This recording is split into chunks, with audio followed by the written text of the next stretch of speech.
Get ready for the biggest Star Wars showdowns. We start with the incredible new show, Star Wars, Maul, Shadow Lord, which just wrapped up its 2-episode finale, and it has already proven itself as a standout among all Star Wars movies and TV shows. We dive into how this series is impacting the franchise, setting the stage for what's next in the galaxy.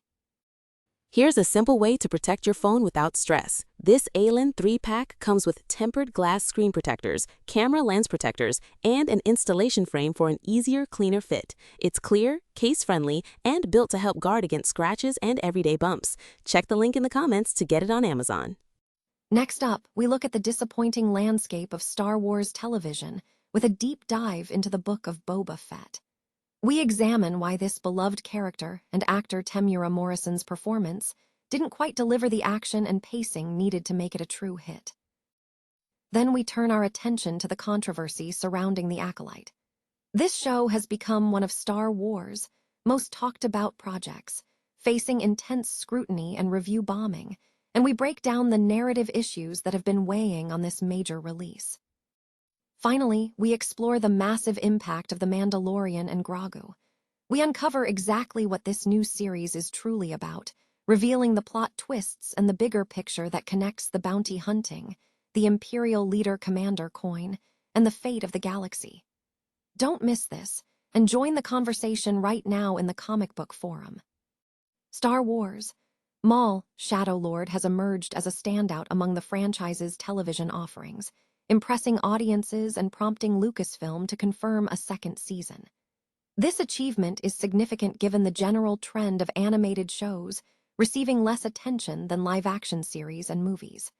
The show's success stems from its effective revisiting of previous characters and storylines. The current landscape of Star Wars television is diverse, with various shows receiving mixed reception. The Book of Boba Fett is cited as a major disappointment, primarily due to pacing issues that failed to sustain audience interest despite featuring beloved characters and a strong cast. Star Wars Resistance, an animated series, struggled, partly influenced by the reception of the sequel trilogy. The highly controversial Acolyte faced significant scrutiny, battling review bombing and narrative concerns, particularly its reliance on an unproduced second season. Conversely, Young Jedi Adventures is considered a solid, charming show for younger audiences, offering insight into the High Republic era.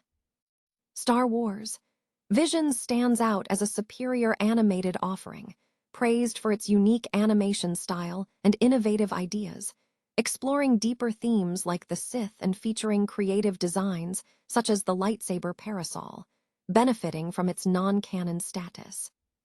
Among the Tales of Star Wars series, Tales of the Jedi is ranked as the best, effectively exploring Count Dooku's fall to the Sith and providing crucial context for Ahsoka Tano's journey, including her training from Anakin Skywalker.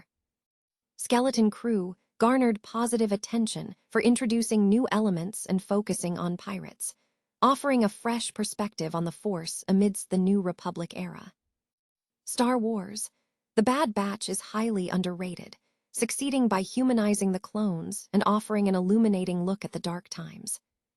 Star Wars Rebels, despite ongoing criticism, remains a top-tier show for its epic battles and introduction of important characters like Ezra Bridger. The Mandalorian is firmly established in the top 3, proving its strength as a standalone series and a fan favorite within the broader franchise. The Clone Wars is recognized as the single best animated show, instrumental in enriching the prequel trilogy by contextualizing Anakin's fall and providing a deeper look at the Clone Wars era. Ultimately, Andor is crowned the overall best Star Wars TV show to date.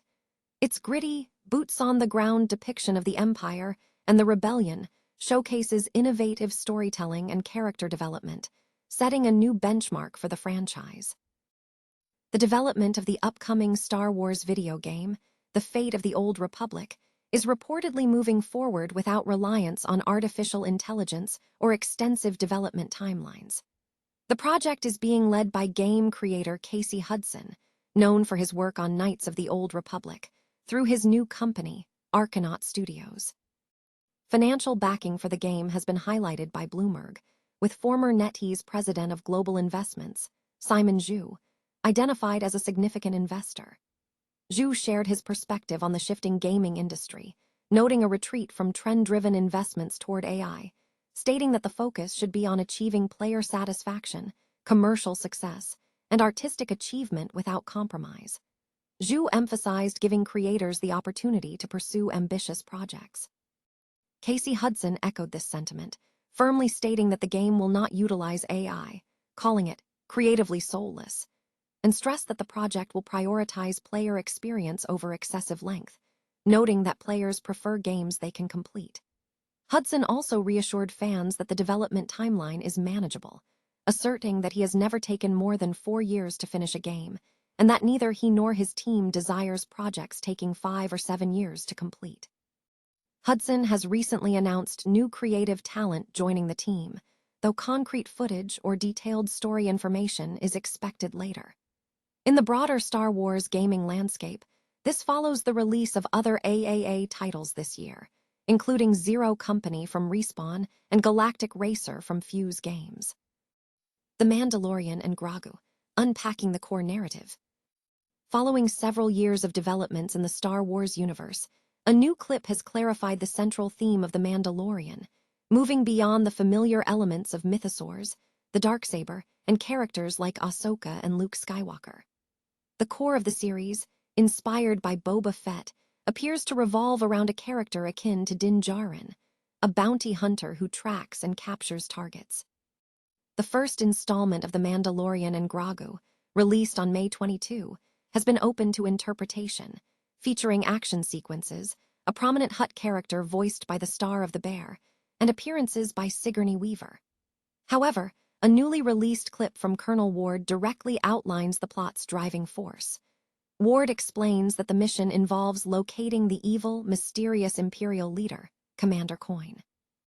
The Hutts possess the necessary information, which the Mandalorian must obtain by rescuing Rada the Hutt from captivity.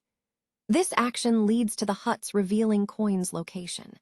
Ward notes that this path feels questionable for the Mandalorian, as he is ostensibly operating for good, but Ward persuades him to return to his former methods. The subsequent direction of the story remains uncertain. It is speculated that after the Mandalorian obtains the location, things may take a turn, with finding Coin becoming less crucial than ensuring their own survival. However, observers are questioning whether the narrative is simply an expanded or more complex bounty hunt, potentially spanning 3 episodes. There is anticipation that the inclusion of Rada the Hutt might serve as a key clue suggesting a deeper narrative.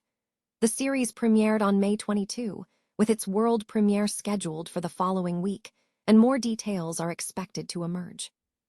Screenwriter Jeremy Slater has revealed significant behind-the-scenes developments on several major film projects, including early work on a Mortal Kombat 3 script, discussions with Lucasfilm regarding Star Wars, and a surprising realization about a scrapped Fantastic Four project. Speaking with The Hollywood Reporter, Slater confirmed he is actively developing the second draft of the Mortal Kombat 3 script, drawing lessons from audience reception of the first installment to shape the next chapter of the franchise. He expressed optimism for a long-term series, suggesting plans could extend to Mortal Kombat 4 and Mortal Kombat 5 by leveraging the established universe to tell larger stories involving deceased characters. Slater also shared insights into his interactions with Lucasfilm, noting that while he had engaged in discussions about Star Wars, the project did not materialize due to timing or fit. He emphasized a cautious approach to taking on major projects, stating he would only pursue opportunities where he could guarantee a successful outcome. Perhaps the most telling revelation concerned his involvement with the Fantastic Four. Slater expressed shock upon discovering that his script contribution to the 2015 reboot was abandoned by 20th Century Fox producers. He believed the project held the potential to be the next, The Dark Knight trilogy, similar to Christopher Nolan's work. Slater admitted that his confidence had been high, envisioning the project as the next major cinematic event, but ultimately, the vision did not align with the final product. Looking ahead, Slater announced his feature film directing debut will be with the horror film Summoner, which has received a green light and is moving into pre-production and casting this summer.